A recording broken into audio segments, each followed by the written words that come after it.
السلام علیکم ورحمۃ اللہ وبرکاتہ۔ کیا حال ہے دوستو؟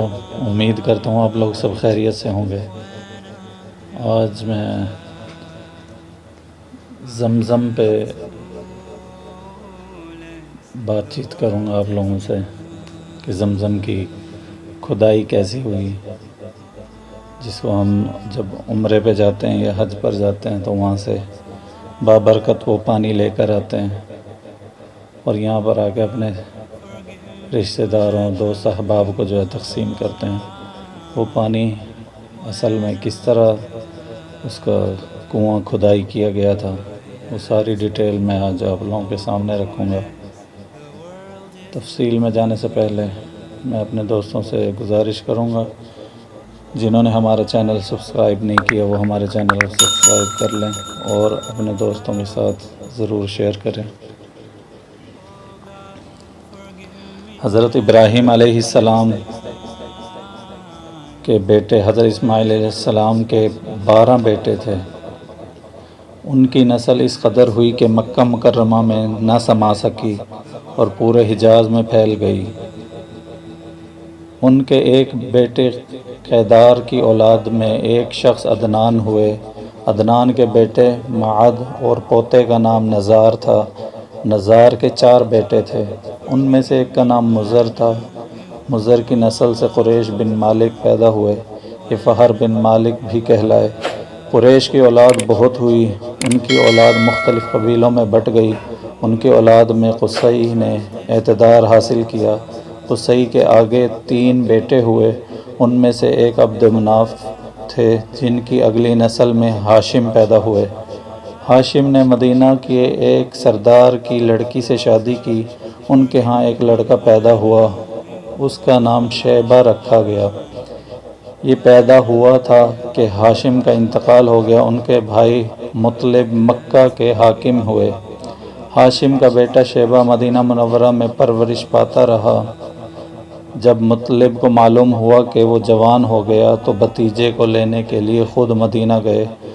اسے لے کر مکہ مکرمہ پہنچے تو لوگوں نے خیال کیا یہ نوجوان ان کا غلام ہے۔ مطلب نے لوگوں کو بتایا یہ ہاشم کا بیٹا اور میرا بھتیجا ہے۔ اس کے باوجود لوگوں نے اسے مطلب کا غلام ہی کہنا شروع کر دیا۔ اس طرح شیبہ کو عبد المطلب کہا جانے لگا۔ انہیں عبد المطلب کے ہاں ابو طالب، حمزہ، عباس، عبداللہ، ابو لہب، حارث، زبیر، زرار اور عبد الرحمن پیدا ہوئے۔ ان کے بیٹے عبداللہ ہمارے نبی حضرت محمد صلی اللہ علیہ وسلم پیدا ہوئے۔ عبد المطلب تمام بیٹوں میں سے حضرت عبداللہ سب سے زیادہ خوبصورت اور سب سے زیادہ پاک دامن تھے۔ عبد المطلب کو خواب میں زمزم کا کنواں کھودنے کا حکم دیا گیا، یعنی حضرت اسماعیل علیہ السلام کے کنویں کو۔ اس کنویں کو قبیلہ جرہم کے سردار مزاز نے بند کر دیا تھا۔ قبیلہ جرہم کے لوگ اس زمانے میں مکہ کے سردار تھے، بیت اللہ کے نگران تھے۔ انہوں نے بیت اللہ کی بے حرمتی شروع کر دی۔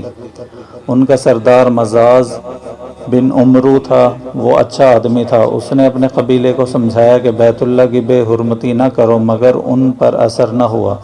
جب مزاز نے یہ دیکھا ان پر کوئی اثر نہ ہوتا تو قوم کو اس حال پر چھوڑ کر وہاں سے جانے کا فیصلہ کیا۔ اس نے تمام مال و دولت، تلواریں اور زرہیں وغیرہ خانہ کعبہ سے نکال کر زمزم کے کنویں میں ڈال دیں اور مٹی کے اندر دبا دیا۔ کنواں اس سے پہلے ہی خشک ہو چکا تھا، اب اس کا نام و نشان بھی مٹ گیا۔ مدتوں یہ کنواں بند پڑا رہا۔ اس کے بعد بنو خزاعہ نے بنو جرہم کو وہاں سے بھگا دیا۔ بنو خزاعہ اور قصی کی سرداری کا زمانہ اسی حالت میں گزرا، کنواں بند رہا، یہاں تک کہ قصی کے بعد عبد المطلب کا زمانہ آ گیا۔ انہوں نے خواب دیکھا، خواب میں انہیں زمزم کے کنویں کی جگہ دکھائی گئی اور اس کو کھودنے کا حکم دیا گیا۔ حضرت علی رضی اللہ تعالیٰ عنہ روایت کرتے ہیں کہ عبد المطلب نے بتایا میں حجر اسود کے مقام پر سو رہا تھا کہ میرے پاس ایک آدمی نے ایک آدمی آنے والا آیا، اس نے مجھ سے کہا طیبہ کو کھودو۔ میں نے اس سے پوچھا طیبہ کیا ہے، مگر وہ کچھ بتائے بغیر چلا گیا۔ دوسری طرف رات پھر خواب میں وہی شخص آیا اور کہنے لگا برہ کو کھودو۔ میں نے پوچھا برہ کیا ہے، وہ کچھ بتائے بغیر چلا گیا۔ تیسری رات میں اپنے بستر پر سو رہا تھا، پھر وہ شخص خواب میں آیا، اس نے کہا مظنونہ کو کھودو۔ میں نے پوچھا مظنونہ کیا ہے، وہ بتائے بغیر چلا گیا۔ اس سے اگلی رات میں پھر بستر پر سو رہا تھا، وہی شخص پھر آیا اور بولا زمزم کھودو۔ میں نے اس سے پوچھا زمزم کیا ہے، اس بار اس نے کہا زمزم وہ ہے جس کا پانی کبھی ختم نہیں ہوتا، جو حاجیوں کے بڑے بڑے مجمعوں کو سیراب کرتا ہے۔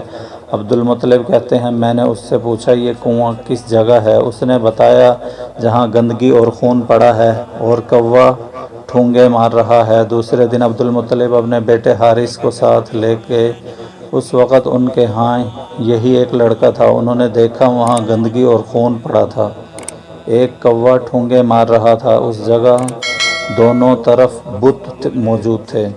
یہ گندگی اور خون دراصل ان بتوں پر قربان کیے جانے والے جانوروں کا تھا۔ پوری نشانی مل گئی تو عبد المطلب گدال لائے اور کھدائی کے لیے تیار ہو گئے، لیکن اسی وقت قریش وہاں آ پہنچے۔ انہوں نے کہا اللہ کی قسم ہم تمہیں یہ کھدائی نہیں کرنے دیں گے، ہم تمہارے دونوں بتوں کے درمیان کنواں کھودنا چاہتے ہو جہاں ہم ان کے لیے قربانیاں کرتے ہیں۔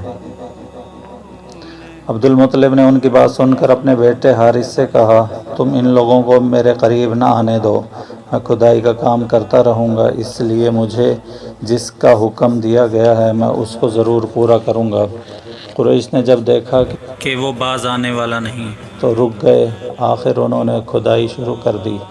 جلد ہی کنویں کے آثار نظر آنے لگے، یہ دیکھ کر انہوں نے اللہ اکبر کا نعرہ لگایا اور پکار اٹھے یہ دیکھو اسماعیل علیہ السلام کی تعمیر۔